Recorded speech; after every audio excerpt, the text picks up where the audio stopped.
Boa tarde para todos vocês. Primeiramente, muito agradecido pela oportunidade em poder apresentar para vocês esse webinar e poder apresentar como implementar modelos de Machine Learning com Python e com Vertica, usando principalmente a nova libreria Vertica Pipe, que foi desenvolvida em Python, para poder viabilizar a implementação de modelos de Machine Learning usando como backend o banco de dados de Vertica. Para aqueles que não me conhecem, meu nome é Eric Delgado, sou formado em Ciências de Dados e com especialização em Machine Learning e Inteligência Artificial. Sou diretor de tecnologia na IMExpert de Brasil, com mais de 15 anos de experiência em técnicas de inteligência artificial, Machine Learning e Deep Learning. A agenda para nosso webinar de hoje está formada pelas seguintes etapas. Vamos começar falando da plataforma analítica de Vertica e a nova biblioteca de Python, Vertica Pipe. A continuação, vamos falar do pipeline de modelado do cientista de dados, as diferentes etapas pelo qual o cientista passa, como exploração e preparação dos dados, a criação dos modelos e avaliação dos modelos. E os casos de implementação, 3 casos de implementação 100% práticos para vocês ter uma ideia geral de como é possível implementar este tipo de modelos de Machine Learning usando essa nova biblioteca Vertica Pipe. Finalmente, gostaria de resolver também todas as dúvidas, sugestões, elogios que vocês tiverem. Então, vamos começar, pessoal, falando um pouco dessa nova livraria Vertica Pipe. É uma livraria desenvolvida em Python e que tem como intuito poder conduzir projetos de ciências de dados, utilizando como back-end o banco de dados Vertica e como front-end a linguagem de programação Python, que é uma linguagem muito conhecida, muito usada pelos cientistas de dados, é a linguagem favorita como parte do toolkit de ferramentas de ciências de dados, e que vai suportar o ciclo de vida completo, ou pipeline completo, através de diferentes operações de transformação de dados, até visualização dos resultados de forma gráfica. Quais são as vantagens de poder usar essa livraria Vertica Pipe com o banco de dados Vertica? Poder aproveitar todas essas vantagens desse banco de dados analítico, como a escalabilidade do banco de dados, todas as operações computacionalmente custosas são delegadas e enviadas para o banco de dados Vertica, que tem muitas vantagens, como uma infraestrutura altamente escalonada, como uma infraestrutura que permite um análise de volúmenes massivos, permite a implementação de um MPP, um modelo de distribuição de carga. Por outro lado, ter a flexibilidade de usar a linguagem de programação favorita dos cientistas de dados, ao invés de ter que escrever pedaços de código em SQL puro. Então, com essa nova livraria, com essa livraria Vertica Pipe, é possível fazer isso. Por outro lado, alguns dos objetos dessa nova livraria são muito parecidos a objetos de framework muito conhecidos dentro do toolkit do cientista de dados, como Pandas, com o DataFrame, com algumas outras ferramentas como NumPy, entre outras. O DataFrame dentro da livraria ou dentro dessa nova biblioteca é o Virtual DataFrame e que proporciona uma funcionalidade similar ao DataFrame de Pandas. Por outro lado, toda essa ciência de dados é realizada localmente dentro do banco de dados.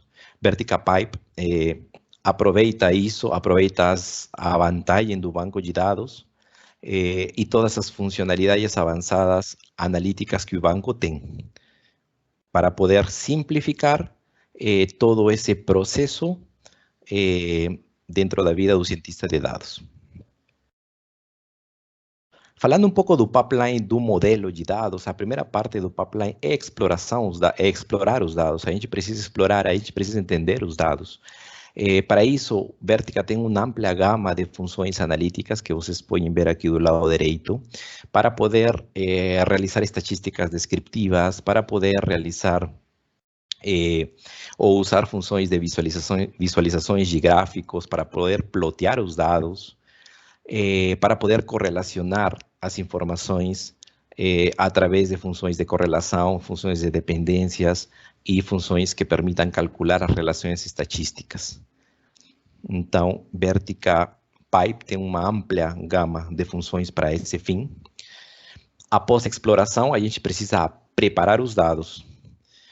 Para isso são usadas muitas funções que permitam unir ou fazer a junção dos datasets através de operações de joins, permita remover outliers, permita tratar com valores faltantes, ou talvez codificar valores, aplicar algoritmos de normalização, de decomposição, e uma ampla gama de funções analíticas e avançadas, muitas delas relacionadas a janelas, para poder calcular todas essas características que serão usadas ou consideradas na seguinte fase, a fase de criação do modelo de aprendizado.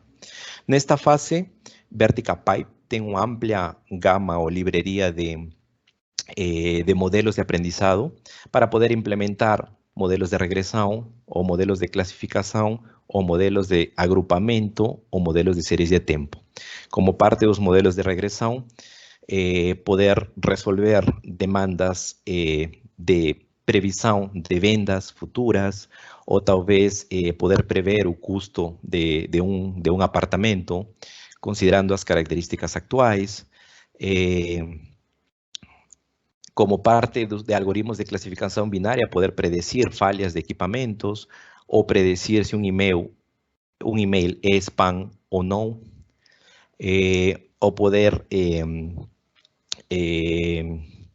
aplicar alguma outra classificação multiclasse também. Quando temos mais de uma classe, a gente pode usar alguns algoritmos de classificação multiclasse, como poder classificar dados de diferentes genes do genoma humano. Algoritmos de agrupamento também formam parte da ampla gama de funções que permitem implementar algoritmos de segmentação de dados, tipicamente poder segmentar os padrões dos consumos de nossos clientes, é um dos casos muito usados nos algoritmos de agrupamento. E algoritmos de séries de tempo, para poder tratar de fato com informações ou dados espalhados durante o tempo, muito usados para poder fazer forecasting de o custo das ações no mercado financeiro, ou o custo de algumas commodities, que é um de nossos cenários de casos de implementação que vamos apresentar no webinar. Como parte final desse pipeline, Vertica Pipe disponibiliza várias funções para poder avaliar nosso modelo criado. Muitas funções são implementações de técnicas estatísticas muito conhecidas, como poder calcular a área por baixo da curva ROC, ou poder calcular as curvas de precision versus recolt, que são estatísticos muito utilizados em algoritmos de classificação. Entre outros estatísticos, como o erro absoluto da média, ou da mediana, ou a deviação absoluta, entre outros. Então, Vertica Pipe também possibilita, disponibiliza uma ampla gama de funções para esse fim. A continuação, vamos falar dos casos de implementação. Nesta parte, são casos 100% práticos. Infelizmente, tem muita parte técnica, mas espero possam me acompanhar até o final de cada um dos casos de implementação, e eu vou tentar também ser o mais sucinto possível. Quais são esses casos de implementação? Vamos falar principalmente de 3 casos. O primeiro, os medidores inteligentes, como poder usar o Vertica Pipe para poder prever o consumo de energia elétrica das famílias de uma cidade da Irlanda, como poder prever o custo de commodities no mercado financeiro, como prever as tendências dos principais commodities dentro do mercado, o segundo caso de implementação, e finalmente um caso de implementação para poder detectar transações fraudulentas do cartão de crédito. Ok? Então, vou compartilhar com vocês meu ambiente de desenvolvimento.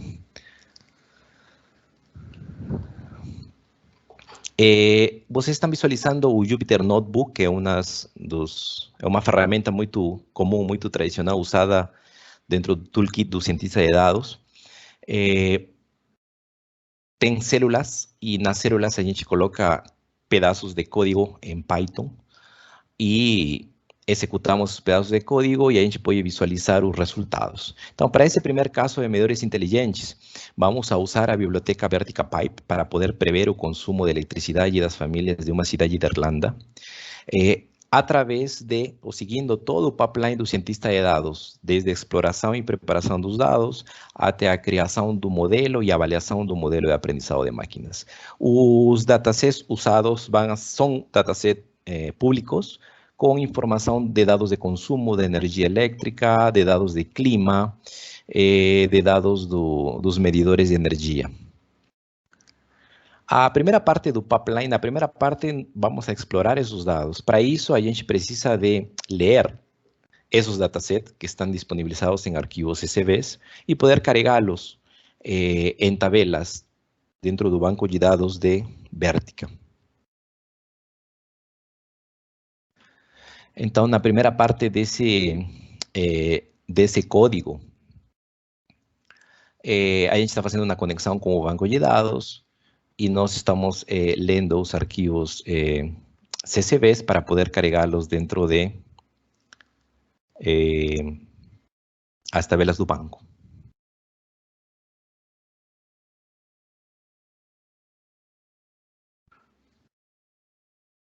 Está demorando um pouco em responder. Só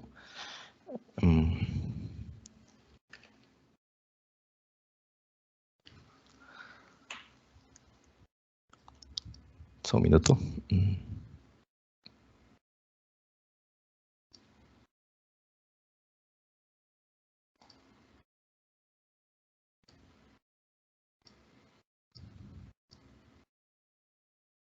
Este é o link de acesso ao Jupyter.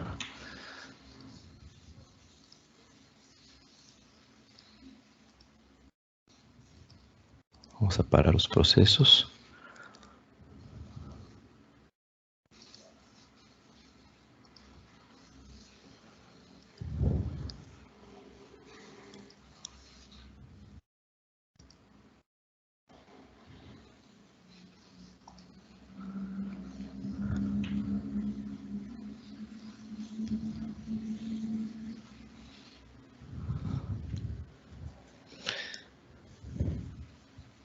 Ok, então, primeiramente, lemos esses arquivos e carregamos essas informações, esses dados, em tabelas do banco de dados Vertica.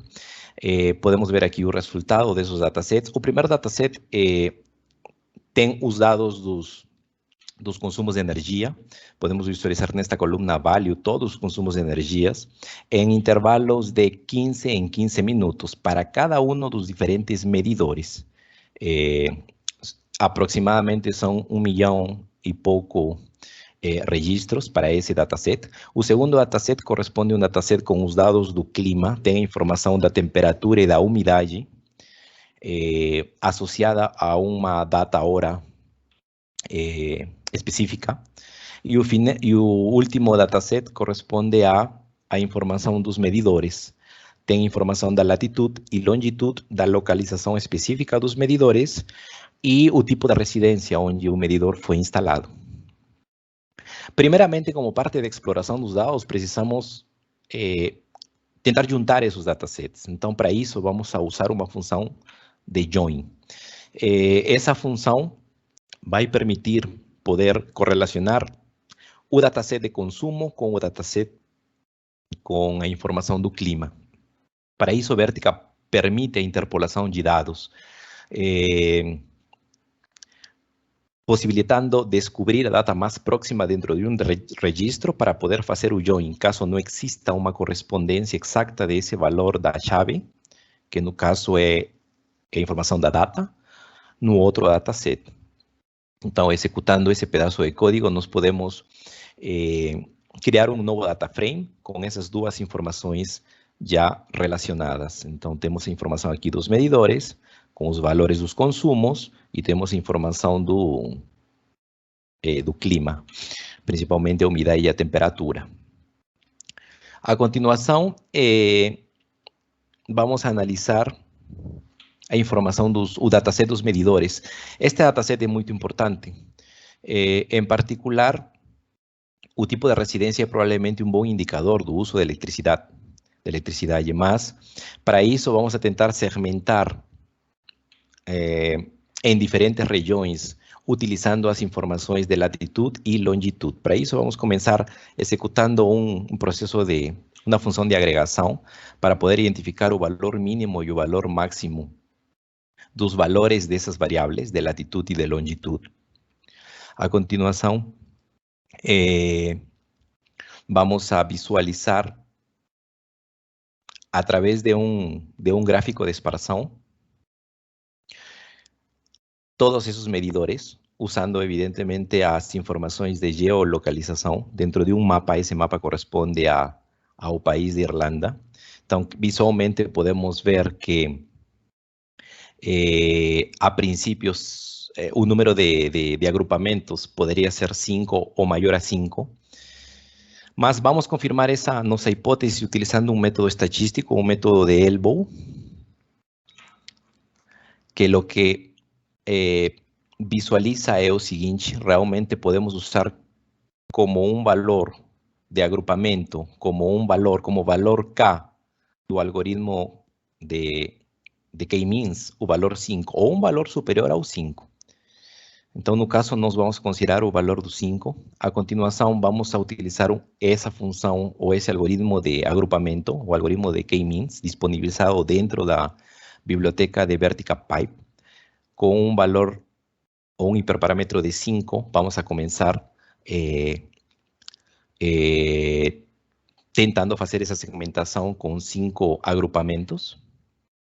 Então, nós executamos esse algoritmo e treinando esse algoritmo com nosso dataset de medidores, podemos obter este resultado. Esse resultado dos agrupamentos lo vamos a adicionar no dataset original em uma nova coluna, a coluna de região.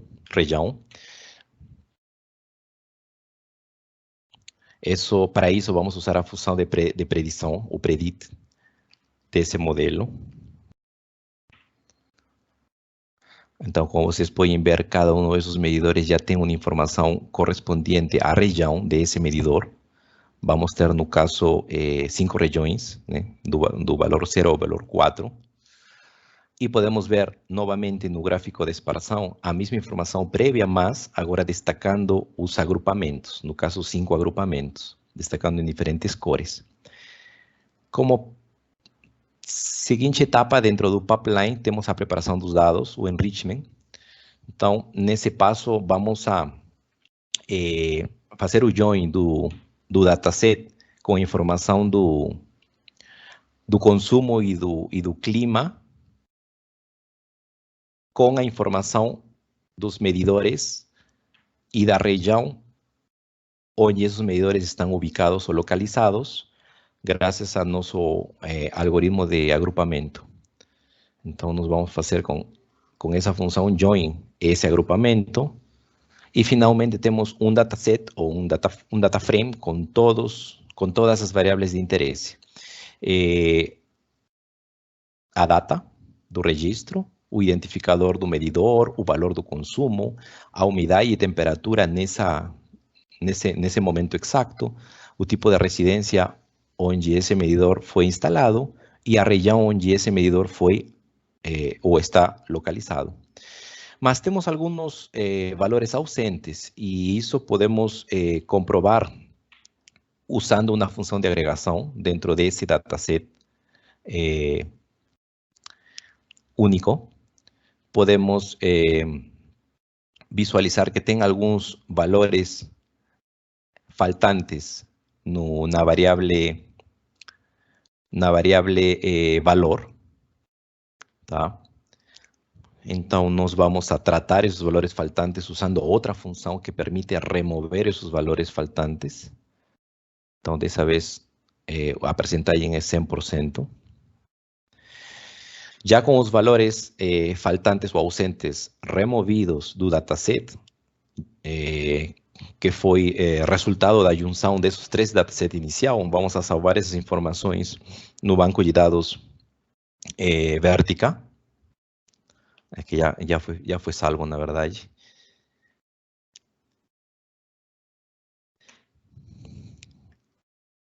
E a continuação vamos a aplicar uma função que permita usar a interpolação para poder preencher alguns intervalos de tempo onde não tem dados ou os dados são ausentes.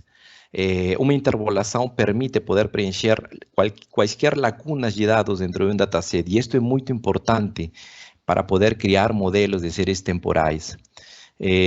Então, para isso, considerando que as interrupções de energia aparecem comuns em diferentes áreas, e considerando que o valor do consumo de energia foi registrado a cada intervalo de 15 em 15 minutos, é uma boa ideia poder interpolar esses dados para obter valores de consumo de eletricidade por região durante um intervalo maior, dessa vez 30 minutos. Para isso é usado esta função, passando esses parâmetros para poder interpolar todas as informações de consumo em um intervalo maior, dessa vez 30 minutos. Então, dessa vez, como vocês podem visualizar aqui, já todas as informações dos consumos com valores resultado da interpolação já estão distribuídos no tempo de 30 em 30 minutos por cada um dos medidores. Então, aqui temos vários medidores. Ok? A continuação, vamos a realizar a agregação de valores de consumo da eletricidade para poder descobrir o consumo mensal de energia por cada medidor. Para isso, usamos uma função de agrupação, o group by, uma função de agregação, através desta função disponibilizada pela libreria Vertica Pipe. Tá? E dessa vez, podemos visualizar os diferentes valores do consumo agregados em um consumo mensal por cada medidor. Então, para o medidor 0, temos este valor para janeiro de 2014. Para o medidor 1, este outro valor nesse mesmo mês, e assim sucessivamente.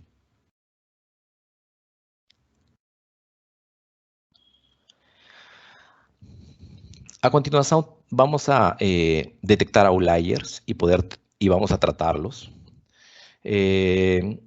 Analisando 2 medidores inteligentes diferentes dentro do prévio dataset, podemos ver uma diminuição no consumo de energia durante o verão e um acréscimo do consumo de energia no inverno.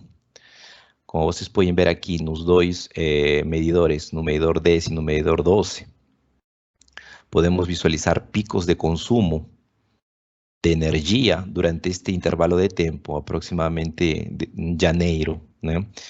E coincide com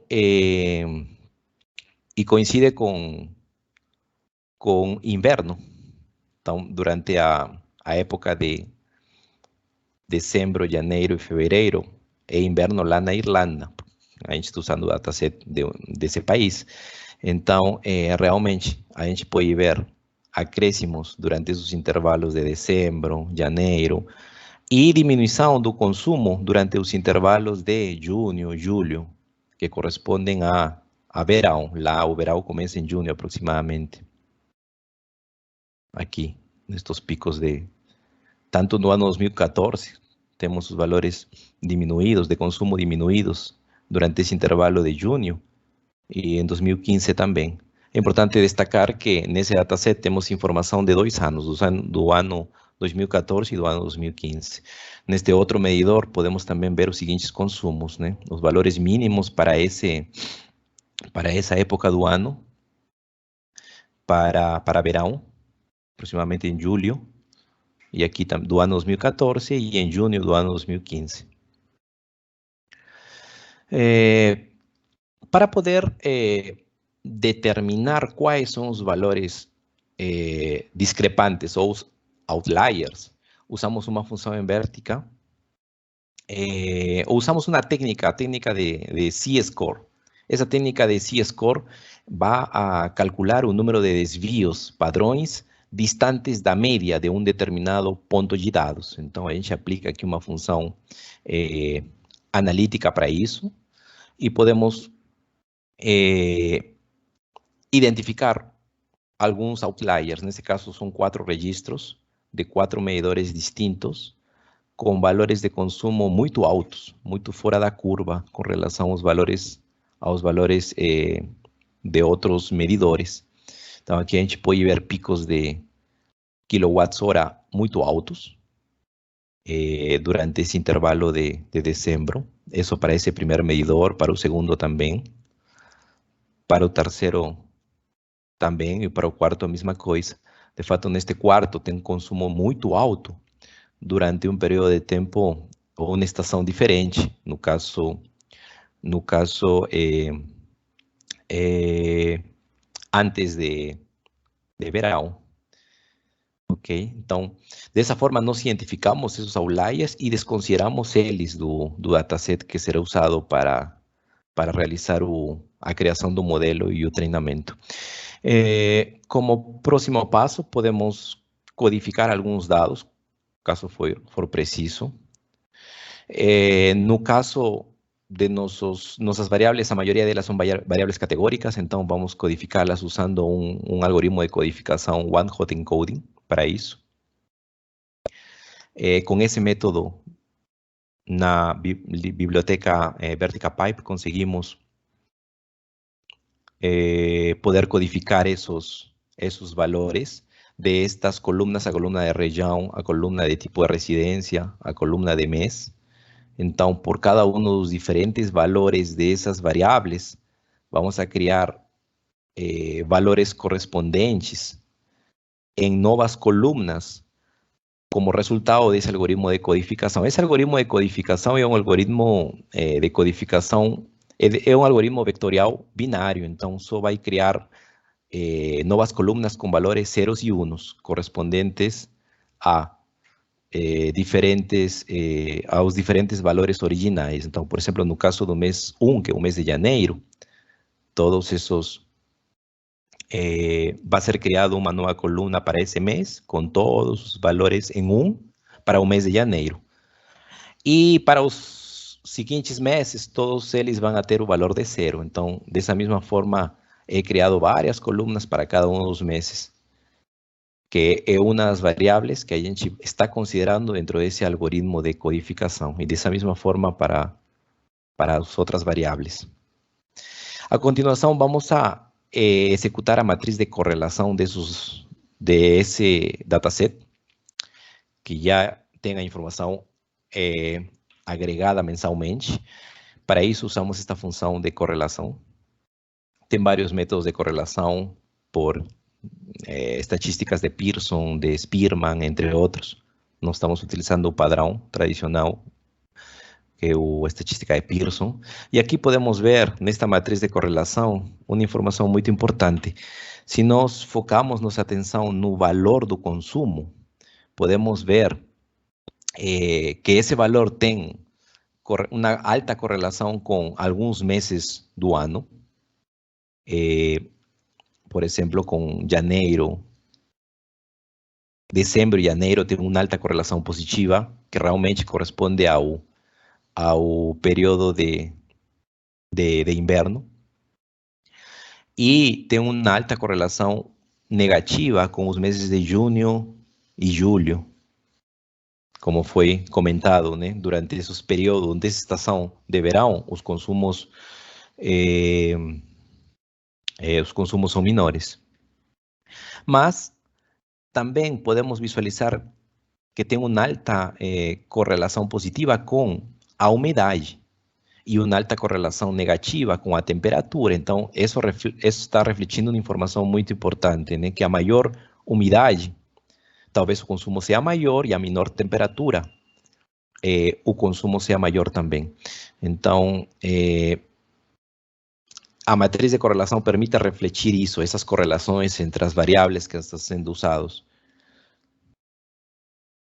Se nós focamos nossa atenção em essa variável value, claramente podemos ver que esse valor de consumo realmente tem uma alta correlação com a temperatura e com a umidade, tanto uma correlação negativa, no caso, como uma correlação positiva.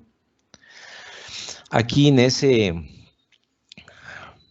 plot de esse data frame, podemos plotear as informações, tá? Usando uma função de agregação. Então, vamos a calcular a média aritmética da temperatura, da umidade e o valor do consumo por mês. E vamos a plotear essas informações. Então, podemos visualizar claramente que o valor de consumo é alto quando o valor da umidade é alto também e quando o valor da temperatura diminui. E isso acontece durante os períodos de inverno, lá na Irlanda.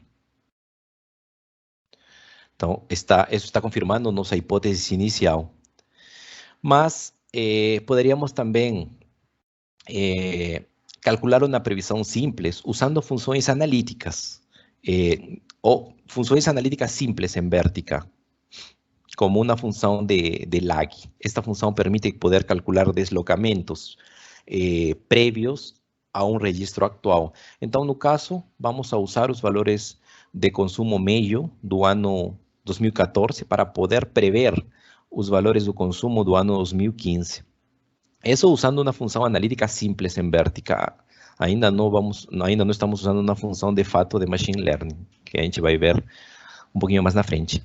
Então, usando essa função, podemos visualizar que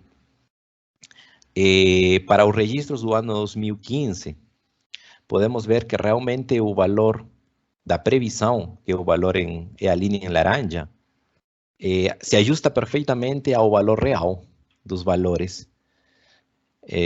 Isso usando uma função de score dentro do Vertica e utilizando um algoritmo de previsão, no caso o R2, o R quadrado. Tá? Já na fase da criação do modelo de dados, do modelo de machine learning propriamente dito,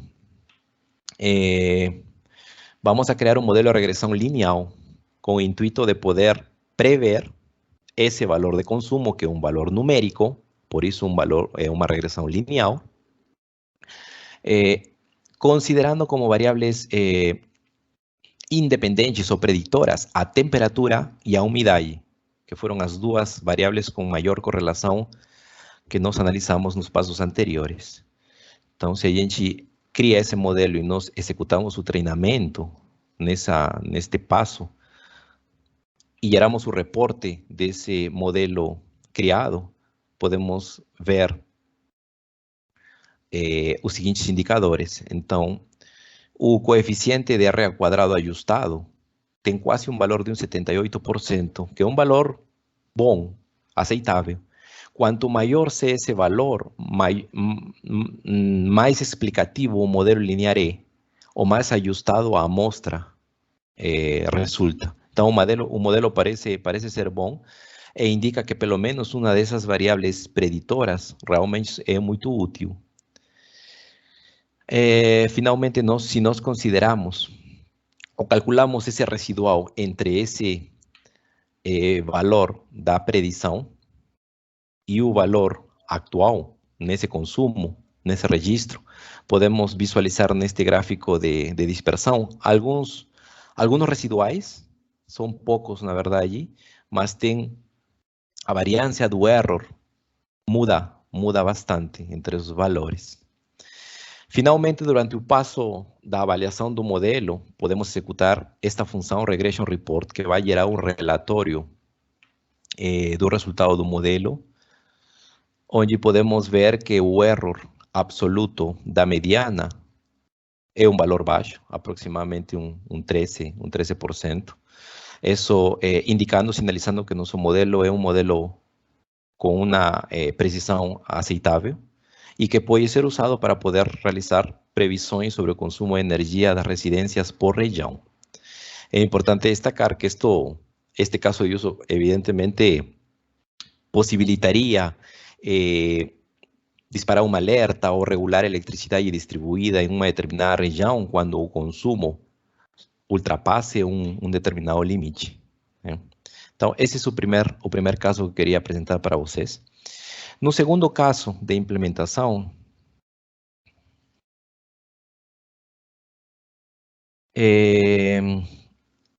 usaremos um dataset público com dados e indicadores financeiros para poder prover o preço de diferentes commodities, seguindo o mesmo pipeline que já foi comentado. Temos informação da data, temos informação da data do registro, temos informação do preço por onça do ouro, do preço por barril de petróleo, temos informação do spread das taxas de juro e alguns outros valores de índices de volatilidade, como o VIX, que mede flutuações do preço nas opções do índice S&P 500, o dólar-euro, que é a medida do custo de $1 em euros, e o S&P 500, que é um índice do mercado que mide o desempenho das empresas mais importantes listadas na Bolsa de Valores americana. Então, como primeiro passo, dentro dessa exploração de dados, vamos a carregar esse conjunto de dados em tabelas do banco. É importante comentar que o Vertica Pipe já inclui nesse pacote alguns datasets típicos, então, tradicionais. O Commodities é um deles, então eu não estou carregando dessa vez de um CSV, estou carregando diretamente desse pacote, carregando em uma tabela em Vertica, então aqui podemos visualizar esse dataset, com essas informações já comentadas, das diferentes 6 variáveis listadas. Podemos começar realizando ou executando um análise estatístico descriptivo de cada uma dessas variáveis. Então, podemos ver qual é o valor máximo, qual é o valor mínimo, qual é a média aritmética ou o desvio padrão por cada dos valores de cada uma dessas variáveis do dataset. Assim como também os percentil, 25, 50, 75, dos valores de cada uma dessas variáveis. É importante comentar também que esse dataset tem registros a partir de janeiro de 1986 até agosto de 2020. Não tem valores ausentes, então nós precisamos, nesse caso, não precisamos realizar tratamento de valores faltantes. Podemos plotear os valores desse dataset, destacando claramente que tem alguns commodities com uma tendência monotônica ascendente, no caso, o preço por onça do ouro e o preço do barril, o S&P 500, no caso, tem uma tendência ascendente, e outras poderiam ser mais estacionárias, mas para isso precisamos comprovar essa hipótese com outro método estatístico, o Dickel-Fuller aumentado, que vai permitir analisar a estacionalidade em séries temporais e para poder comprovar essa hipótese. Então, visualmente podemos ver que tanto a variável de Gold, que tem o preço por onça do ouro, como a variável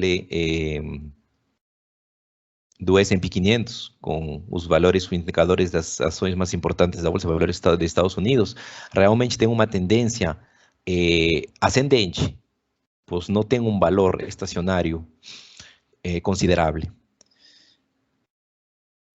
Isso podemos confirmarlo doblemente com outro método, Mann-Kendall, disponibilizado também pela biblioteca, para poder confirmar as tendências em séries temporais. Então, podemos visualizar claramente que a tendência dessa variável Gold e essa variável S&P é uma tendência ascendente.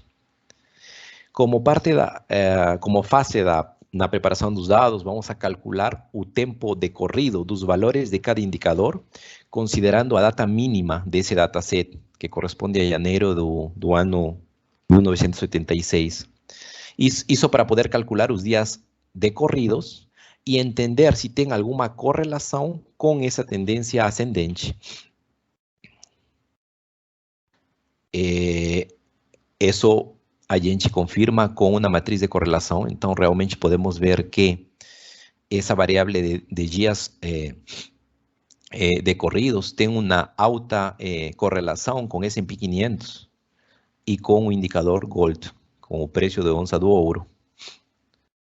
E por outro lado, tem uma correlação forte negativa com relação ao dólar-euro e ao VIX. Então, conforme passa o tempo, talvez esses indicadores tenham uma tendência descendente, mas o S&P 500 e o Gold têm uma tendência ascendente. No caso do spread das taxas de juros, resultaria um pouco complicado poder definir se é estacionário, mas podemos fazer um análise mais aprofundado do spread das taxas de juros e podemos ver que espalhado nesse tempo tem muitas mudanças repentinas. Podemos usar para isso uma função analítica de janela avançada, como é o rolling, para poder suavizar essas mudanças. Então, a gente suaviza essas mudanças e claramente podemos ver que após cada mínimo local existe um máximo local. E é importante destacar que esses mínimos locais das taxas de juros correspondem com os períodos de crises econômicas mundiais, prévio 2008, após 2000 e recentemente, prévio esse ano 2020. Então, é uma informação importante. A continuação, vamos desenhar os gráficos de função de autocorrelação e de função de autocorrelação parcial para poder entender o número de deslocamentos necessários que podem ser realizados mantendo a maioria das informações. Então, para isso, nós usamos a função disponibilizada pela biblioteca, que permite calcular essas autocorrelações.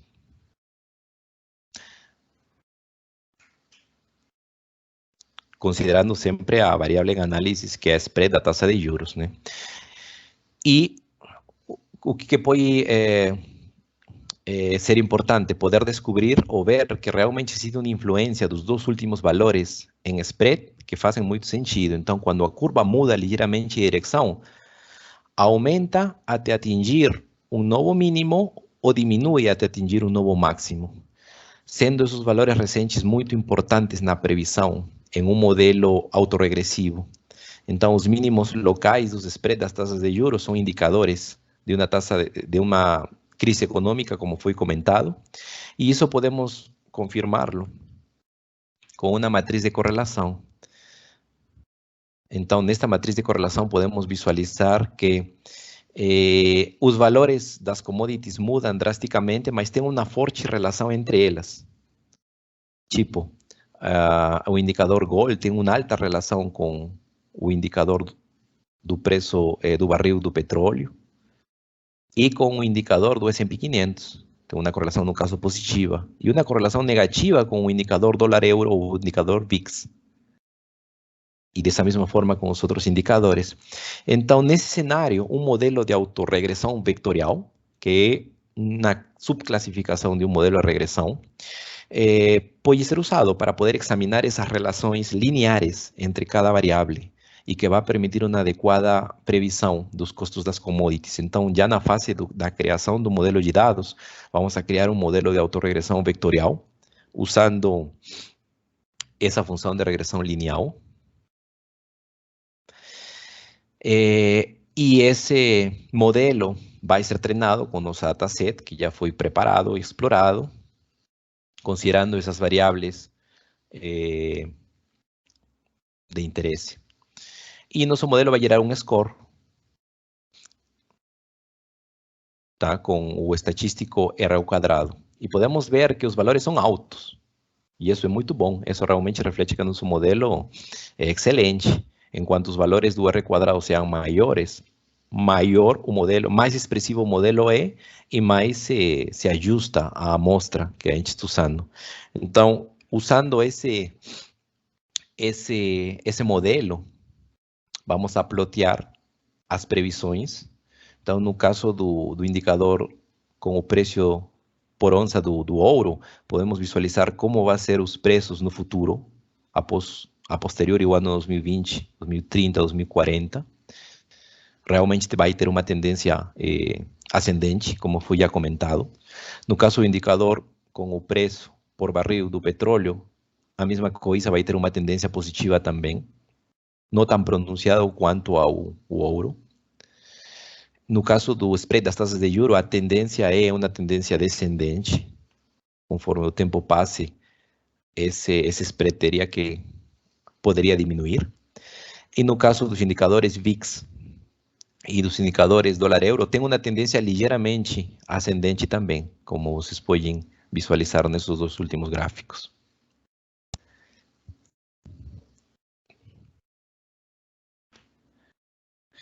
Então, vamos a continuação adicionar as previsões dos custos a esse dataset que nós estamos tratando. Então, van a ser creadas novas columnas com esses resultados para cada um desses 6 indicadores. E vamos a comparar finalmente a distribuição de nossa previsão com o valor real de cada indicador. E vamos a poder visualizar que as distribuições são muito semelhantes. No caso aqui estou comparando, fazendo esse análise das distribuições da variável de Gold, mas da mesma forma pode ser feito para as outras variáveis, e as distribuições realmente são semelhantes, o qual reflete que nosso modelo é um modelo muito aceitável, com muita precisão. Okay? Finalmente, no terceiro caso de implementação, vamos a usar um dataset também público para poder detectar transações fraudulentas com cartões de crédito, seguindo o mesmo pipeline do cientista de dados, passando pela exploração, preparação dos dados, a criação do modelo e avaliação do modelo. Esse dataset tem várias variáveis resultado de um processo de transformação, de redução de dimensionalidade, isso com o intuito de preservar a confidencialidade dos titulares dos cartões e também das informações ou dos dados dos cartões de crédito. Então, tem 28 variáveis com informação, com dados numéricos transformados, usando uma redução de dimensionalidade. Outra variável que o dataset tem é o número de segundos decorridos a partir da primeira transação. A primeira transação ocorreu em setembro de 2013. Tá? Na verdade, esse dataset tem informação de 2 dias, os 2 primeiros dias de setembro. Tá? Tem outra variável, a variável do valor da transação, e uma variável, o variável do tipo da transação. 1, quando a transação seja fraudulenta, 0, quando a transação pode ser genuína. Tá? Esse tipo de transação, ou essa variável, será usada no processo de treinamento, considerando que é um treinamento supervisionado. Então, vamos começar fazendo a leitura desses arquivos CSVs, com a informação com os dados desses datasets, e vamos a carregá-los em conjunto de dados em Vertica, novamente através das funções que já vimos, para poder ler os CSVs. Então, no caso, é um único dataset com essas variáveis, as 28 variáveis numéricas, com a redução das dimensionalidades, a variável da quantidade da transação, o tipo da transação, o tempo, ou o número de segundos decorridos a partir da data da primeira transação. Como parte da exploração dos dados, a gente sempre usa esta função na biblioteca para poder exibir a estatística descriptiva de cada coluna. Então, rapidamente podemos visualizar a média aritmética, o desvio padrão, o valor mínimo, máximo de cada um desses valores para cada uma dessas variáveis, o percentil 25, 50, 75, no caso o percentil 50 é a mediana, quantos valores únicos tem cada uma dessas variáveis, as 28 numéricas, a variável do tempo, a variável da quantidade e a variável da classe. Tá? Poder trabalhar com essas 28 variáveis numéricas que tenham a transformação do algoritmo de redução de dimensionalidade pode ser um pouco complicado. Então, primeiro vamos a considerar a variable de tempo y a variable de cantidad y vamos a convertir un número de segundos decorridos a partir de la primera transacción para a data hora correcta actual. Isso a través de esta função apply, onde nós colocamos uma expressão em SQL, no caso, pode ser adicionadas expressões SQL dentro como parte do código em Vertica Pipe. Isso é muito legal, muito importante para as pessoas que dominam muito o SQL puro. Então, no caso, a gente transformou os valores dessa variável time de segundos decorridos a um valor data time, com informação da data e hora.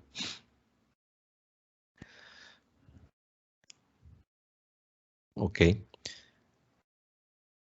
Podemos também executar a função para explorar novamente a informação estatística descritiva dessa variável de tempo e realmente corroborar que o valor mínimo é o 1º de setembro de 2013 e o valor máximo é o 2 de setembro. Então, considerando que temos transações para esses 2 dias, vamos a dividir esse dataset, tá, em 2 partes, posteriormente para poder fazer o treinamento e a previsão. É importante também criar uma coluna com informação da hora. Então, para isso, usamos uma função em Vertica para poder extrair a informação da hora do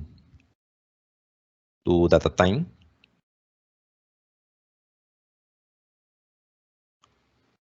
Essa informação de hora vai ser importante para quê? Para poder refletir o número máximo de transações em uma determinada hora e poder entender que as transações fraudulentas não acontecem de forma uniforme durante um dia, né? De fato, podemos visualizar aqui neste diagrama de barras, nesse gráfico de barras, que a maior quantidade de transações fraudulentas acontece de madrugada, durante o intervalo de 2 a 3 horas da manhã. E essas transações fraudulentas, classificadas com este label de 1, consideram uma quantidade maior que, evidentemente, as quantidades consideradas nas transações genuínas. Tá? Como parte da preparação dos dados, considerando que essas 28 variáveis numéricas estão codificadas, vamos a aplicar um recurso relacionado a séries de tempo que é muito usado em Vertica, que é uma função de janela em movimento, para poder agregar ao dataset original valores dos números de transações nas 5 horas prévias à transação atual, nos 5 minutos prévios e nos 5 segundos também. Então, a gente vai fazer um análise em 3 janelas do tempo, vamos a calcular o valor das transações e esses valores vão ser adicionados ao dataset original. Então, por exemplo, para esta quinta transação, podemos visualizar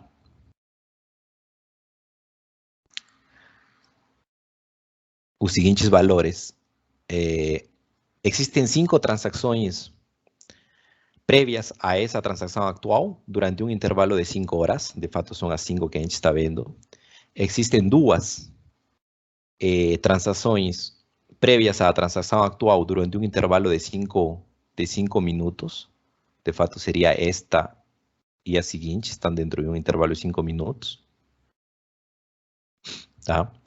E existe uma transação durante um intervalo prévia à transação atual, durante um intervalo de 5 segundos, que no caso seria essa mesma. Então, dessa mesma forma, são calculados esses valores para todas as transações Bom, a continuação, podemos calcular a matriz de correlação para poder ver qual a influência das diferentes variáveis qual vai ser a influência das diferentes variáveis em nossa predição.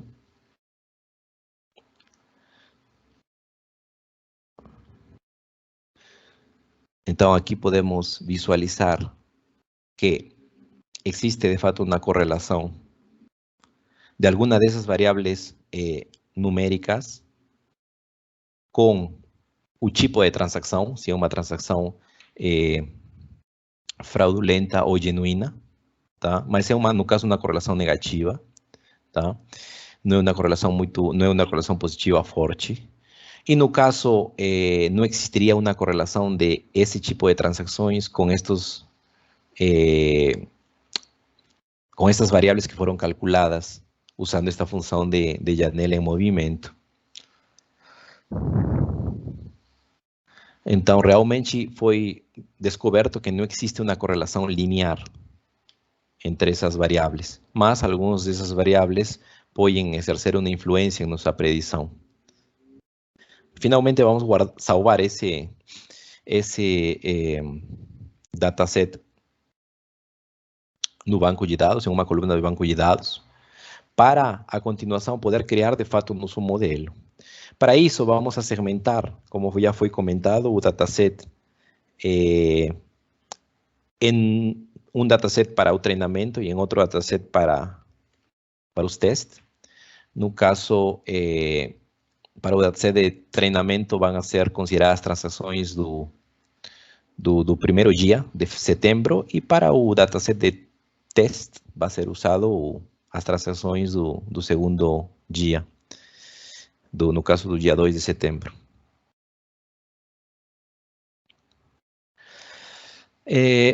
Esse problema trata-se de um problema de classificação binária, porque nós precisamos descobrir se uma transação é ou não fraudulenta. Para isso, podemos utilizar diferentes algoritmos de classificação binária ou algoritmos de regressão logística. Em nosso caso, considerando que a área por baixo da curva ROC pode ser uma boa métrica para poder evaluar esse modelo, e isso lo vamos ver a continuação. Então, vamos começar nosso análise implementando um modelo de regressão, usando um modelo de regressão logística, que trabalha muito bem com relações monotônicas.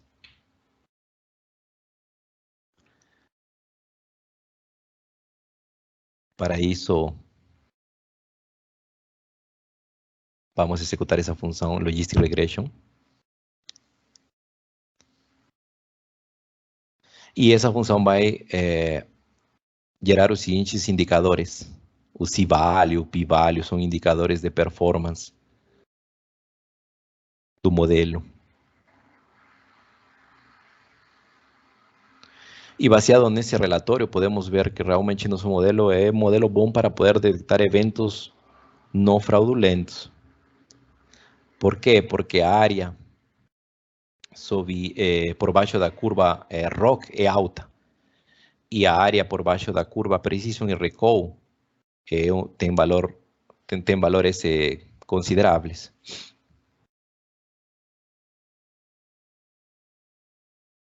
Isso podemos visualizá-lo neste Classification Report.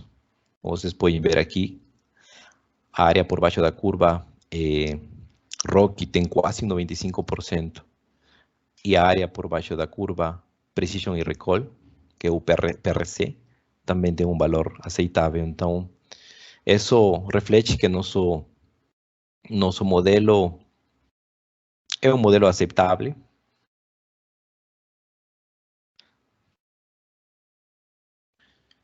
Isso podemos confirmá-lo com outra função que permite destacar as características mais relevantes dentro do dataset que foi considerado.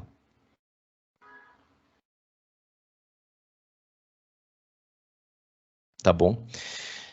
Então, finalmente, queria mostrar para vocês também que Vertical Pipe tem um recurso muito interessante, que é um Auto Machine Learning, e que esse recurso permite de forma dinâmica e de forma simples poder sugerir para o cientista de dados qual é o algoritmo mais correto, mais adequado para poder atender uma demanda específica, porque sempre temos esse dilema de qual será o melhor algoritmo a ser considerado. Então, geralmente, nós usamos um primeiro algoritmo para criar nosso modelo, como foi feito nos casos de implementação, como foi mostrado nos casos de implementação, obtemos os resultados e executamos funções de avaliação do modelo para poder determinar se um modelo ou se os resultados são melhores com um ou outro algoritmo. Mas existe esse recurso de auto-machine learning já nessa última versão da biblioteca Vertica Pipe e que vai possibilitar isso. Este processo vai levar um tempinho, então eu sugiro abrir os microfones para poder resolver algumas dúvidas, alguns questionamentos, enquanto a gente aguarda pelo resultado. E eu mostro para vocês como essa funcionalidade já sugere um melhor algoritmo em base a diferentes testes internos que ele faz, considerando o dataset que a gente está usando, no caso, cartões de crédito,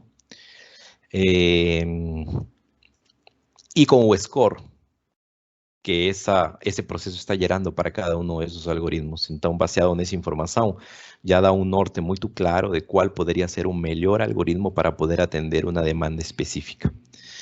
Então, não sei, Eduardo, acho que podemos abrir para perguntas. Ok. Sim, claro, já estão configurados, não sei se todo mundo tem acesso aqui, mas tem uma pergunta já aqui no chat do Denis. Ele pergunta, acho que em relação ao primeiro exemplo dos medidores de energia, ele pergunta se tabular a correlação de diferentes variáveis categóricas tão distintas entre si não pode gerar um viés. E que função foi utilizada OneHot com Pearson?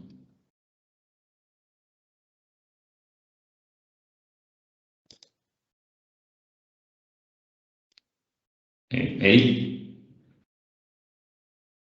Desculpe, estava falando aqui. Então, são duas perguntas, na verdade, né? Ele pergunta primeiro a correlação de diferentes variáveis categóricas tão distintas entre si não pode gerar um viés. Estou abrindo aqui o notebook para poder visualizar. No caso, Vertica tem vários recursos para poder explorar dados de variáveis categóricas, diferentes de variáveis numéricas, né? De fato, é possível gerar uma estatística descriptiva de tipo categorical. Tá? Então, isso não seria um problema, possibilita poder explorar isso. Quando as variáveis são categóricas, de fato, sugerem poder codificá-las. Então, utiliza algoritmos de codificação para isso. Isso está relacionado com sua segunda pergunta. Neste caso, eu usei o algoritmo de codificação OneHot Encoding para poder codificar os valores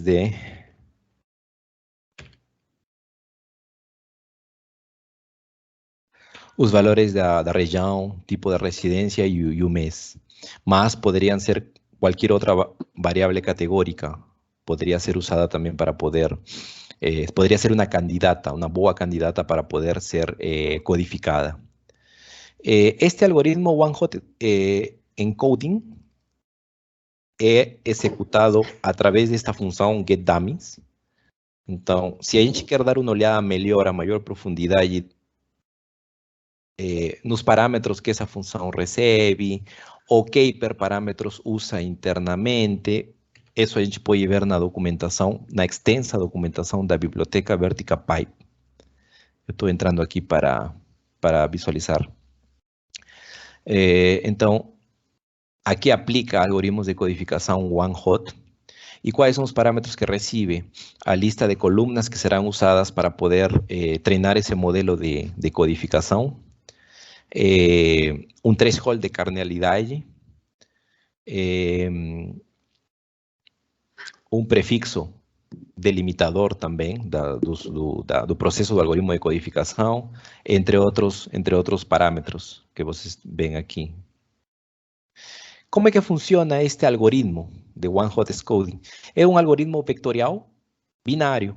Então, tenta gerar sempre um valor ou 0 ou 1, baseado no análise feito às variáveis categóricas. Aqui temos alguns exemplos talvez mais interessantes. Temos uma variável categórica com diferentes tipos de serviços de internet, DSL, fibra óptica, enfim. Então,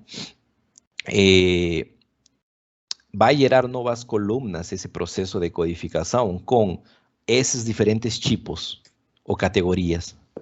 Então, para o DSL, vai ter uma categoria ou uma coluna nova, para o fibra óptica também, e assim em diante para cada um dos diferentes valores. Então, definitivamente, a granularidade dessa variável categórica importa. Quanto maior vai ser até o custo computacional desse algoritmo de codificação. Então, no caso, para esses dois primeiros registros que estão, o que usam o serviço de internet DSL, o valor dessa variável codificada vai ser 1.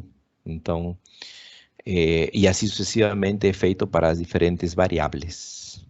Não sei se respondi sua pergunta, ou se tem alguma outra dúvida. Ok, Eric. Não sei se alguém mais tem alguma pergunta, pode colocar aí no chat. Uma pergunta do Rodrigo: será possível executar os exemplos depois do workshop? Sim, certamente. Vamos a disponibilizar esse link de acesso ao servidor Jupyter para que possam acessar e possam executar manualmente ou seguir cada um dos passos. Infelizmente, eu acho que corri demais para poder explicar esses casos, mas já cada um pode fazê-los com maior tranquilidade e pode executá-los com maior tranquilidade. O que vocês precisam? Simplesmente ter um browser para poder acessar a esse link e executar o Jupyter Notebook. O Jupyter Notebook é executado em um browser tradicional. Pois toda essa plataforma, o próprio Jupyter Notebook já está instalado no servidor remoto, então só precisariam tem uma credencial de acesso que a gente pode compartilhar e vocês poderiam executar cada um desses notebooks.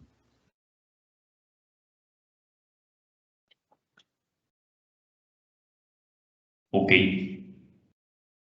Perfeito. Ok, mais alguma pergunta? Alguém tem alguma dúvida adicional?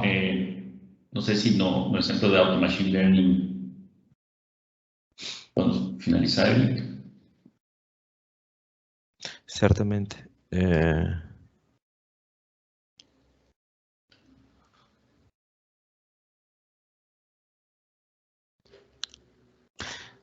Ok. Então, voltando nesse notebook, onde eu executei o processo de Auto Machine Learning, já podemos ver que o processo tem 80%, mas já temos alguns resultados parciais. Opa, já finalizou o processo. Inicialmente, para poder atender essa demanda de poder prever transações fraudulentas, que a gente sabe que é um cenário típico de um algoritmo de classificação binária, o processo primeiro usou esse algoritmo, um algoritmo linear SVC. Aqui tem alguma estatística importante do tempo que precisou e o score gerado, 76%. Com um algoritmo de regressão logística, o score foi um pouco mais baixo.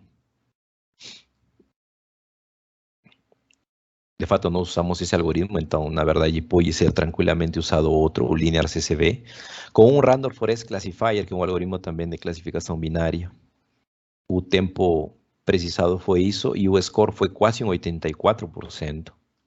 Acho que um score bem alto. E com o XGBoost Classifier, o score foi um 79% e finalmente com um Naive Bayes, o resultado foi de um 42%, o pior resultado. Então, como conclusão, podemos ver que tanto o XGBoost Classifier quanto o Random Forest Classifier estariam tendo os score mais altos. O XGBoost Classifier tem um score de 89% e o Random Forest Classifier 84%. Então, na verdade, o melhor algoritmo usado para poder atender esta demanda, considerando esse dataset que foi explorado e preparado, seria o XGBoost Classifier, né? Que é o que ele sugere aqui, com esse número de hiperparâmetros. Então, eu acho muito interessante esta funcionalidade, porque em um tempo relativamente curto, a gente já consegue identificar qual talvez seja o algoritmo mais adequado, mais ad hoc, para poder atender essa demanda, ao invés de estar perdendo muito tempo em fases de treinamento e testing, e poder determinar com que algoritmo a implementação vai gerar um score maior, né? Então, finalmente, gera um result set com esses resultados, todos os hiperparâmetros que ele usa e o score meio, tanto para o treinamento quanto para o resultado propriamente dito do modelo. Então, no primeiro lugar, coloca o XGBoost Classifier, o segundo, Random Forest, o terceiro, Linear SVC, o quarto, Linear Regression e o quinto, Naive Bayes. Podemos plotear esos resultados e graficamente, visualmente, podemos ver como esses algoritmos são classificados, né? Então, no caso do XGBoost Classifier, realmente é muito performático, está quase no limite entre performático e modesto, mas está na realidade no performático. E o Random Forest Classifier também. Já o Naive Bayes está em outro quadrante, o quadrante do eficiente, e o Linear CVS no quadrante de modesto. E o Logistic Regression está também no quadrante performático, mas com um valor bem menor com relação ao Random Forest e ao XGBoost Classifier. É isso, é assim como funciona essa funcionalidade de Auto Machine Learning. Não sei se tem alguma outra dúvida. Legal, Eric. Por enquanto não temos alguma outra pergunta aqui no chat, então acho que vamos, com isso finalizamos aqui o workshop. Gente, agradecemos muito a presença de vocês. Como a gente falou, vocês irão receber aí todas as informações necessárias para executar esses exemplos, esses notebooks, e reproduzir aí todos os procedimentos na execução dos modelos que aqui o Eric apresentou, e também ver novamente aqui o vídeo do workshop. Muito obrigado de novo e tenham todos uma ótima tarde. Obrigado. Obrigado, pessoal.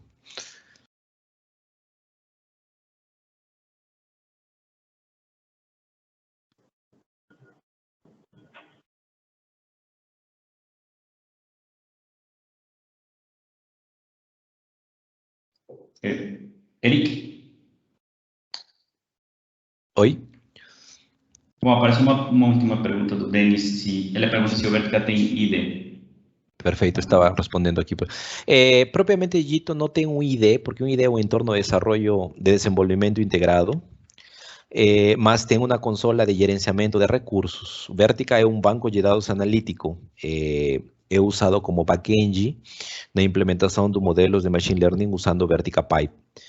Então, tem uma consola, um Management Console, uma consola de gerenciamento de recursos de consumo, quais são as consultas que demandam maiores custos computacionais, ou através desse gerenciamento a gente pode adicionar mais nós, remover mais nós, dar manutenção ao cluster. entre outras funcionalidades. Não é um IDE, mas é uma consola de gerenciamento. No caso do Vertica Pipe, é uma livraria em Python. Então, pode ser usado qualquer IDE que tenha suporte à linguagem em Python. No caso, eu uso Visual Code, por exemplo, para poder desenvolver esses mesmos notebooks que vocês viram. A gente pode também desenvolver em classes em Python ou então nos próprios notebooks. Agora tem muitos IDEs com extensões para poder implementar ou desenvolver notebooks dentro dos próprios IDEs. Né? Maravilha. Perfeito. Obrigado, então. Muito obrigado novamente a todos e boa tarde.